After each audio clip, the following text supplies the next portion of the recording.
Today we're going to make stir-fry spaghetti with vegetables only, no pasta. I begin with some avocado oil in the wok and a lot of sliced turkey. I took some turkey breasts and I sliced them laterally to create these long, thin slivers of turkey. One of the points of cutting food like that down is that it cooks more evenly and more rapidly when it's in smaller portions, less than a half an inch.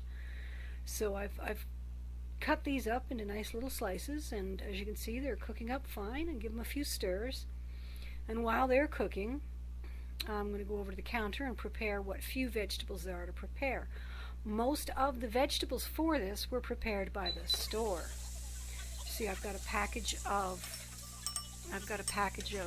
pre-cut vegetables designed for a stir fry. I've chopped up some garlic. The reason some of it is black is that it's pre-cooked garlic that they fire roasted in the garlic paper, like in its own shell, and then it's ready for use. So I've got some of that. I've got some tomatoes off the vine. Those will have to be cut. One of the tricks that I have for cutting tomatoes is I will, after I've cut off the two ends, and I give the ends to the dog. I give the top and the bottom slices to the dog because she loves that tomato. And it's good for her. So that all gets thrown to the dog, which just happened. Put it in your dog dish. Now I make these lateral cuts in the skin because then when I slice thin slices of tomato, the skin will be in small chunks instead of having long strands of it drifting through the food and getting on your nerves, and the next thing you know, your diners are picking out pieces of tomato and going, I don't like tomatoes. You know how that works. Generally, I'm discovering that the primary objection to tomatoes when people don't like tomatoes seems to be that skin. If you peel it, if you chop it, all of a sudden, tomatoes are welcome. The same people who say they don't like tomatoes love tomato sauce, they love salsa, they love lots of tomato foods. They just don't like whole tomatoes, and they don't like chunks of tomato. Inevitably, if you take off the skin, they're fine with it. So if you're not going to peel the skin, you should at least cut it small. So I cut the rest of these chunks into small bits and mix them up. In the foreground, you can see a basil plant. I forgot to film that, but I do, in fact, take a few leaves off that plant and put those chopped basil leaves in with the canned tomatoes that you saw on the counter there behind me. So onto the cooked meat goes all of those nicely chopped vegetables, the stir-fry mix.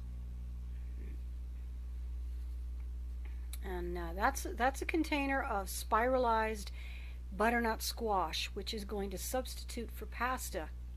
I'm looking for a piece of food that just flew off between the wall and the stove, and realizing it's time to pull the stove and wash, which I did the very next day because it needed a wash. And I didn't really want to start a new ecosystem in my kitchen. Giving it a sniff to make sure I haven't accidentally stuffed in something that's gone off, because butternut squash goes off fast. And this was already a day old. But no, it was fine.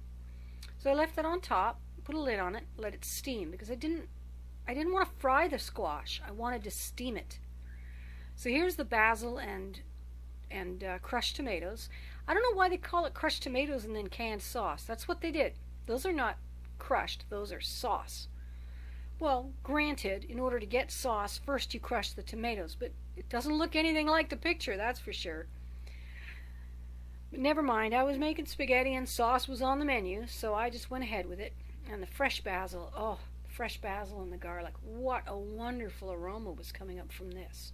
And that's in fact the only seasoning this had. I think there was a little salt and pepper thrown into the meat.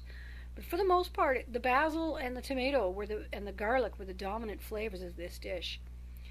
So I mixed them all in, and I left them to cook down a little more. Turned the heat down. Oh yes. Then I got some leftover mashed potatoes to help thicken the sauce.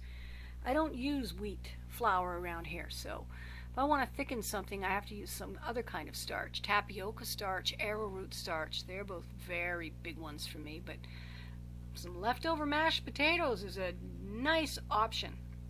I broke it into nice little chunks and stirred that in to soak up some of the excess water in the sauce. thicken it. And that's what's going on here. I'll give that another stir. Stir fry, remember? Woks are great for that. They hold a very great volume. You could feed an entire family off this dish. As it was, I fed 3 people for 2 days. That's me, Mr. and guests. We had company over, and I shared it. Everybody loved the flavor. It smelled good, it tasted good, and it was so nutritious. It was really healthy food. In fact, as I recall, at the end of it all, I even made a meal for my dogs. They had this for supper one day. So, even the dogs liked it. They gobbled it down like it was candy. And it's not true that dogs eat only meat. They do need vegetables. What they don't need is grains. They don't need bread. They don't need flour. They don't need oats. What they need is vegetables and meat. Mostly meat. So, there is the stir fry. I just need to cook it down now a little bit. Boil off some of the extra water and reduce that sauce. And nobody likes a runny sauce. Sauces are supposed to stay put when you pick up the food. There it is. One finished meal. And now I'm going to teach you how to clean your wok. This is a wok scrubber. I use it on my frying pans as well. It's great for scrubbing things. You get it at an Oriental shop. It's made of split bamboo. Get your dirty wok rinsed out. Rinse your dirty wok with hot water, and then scrub any stubborn spots with the end of this brush. Leave the brown and black. That's the seasoning. If you don't have enough of it, you start having issues with sticking. It's the same as a cast iron pan. And then you just, once you get all your bits off there and you've got it mostly clean, give it a last rinse. And then return it to high heat and turn it off as soon as it's dry. It's okay to burn it, but it's probably best you don't. See, it's already starting to steam off.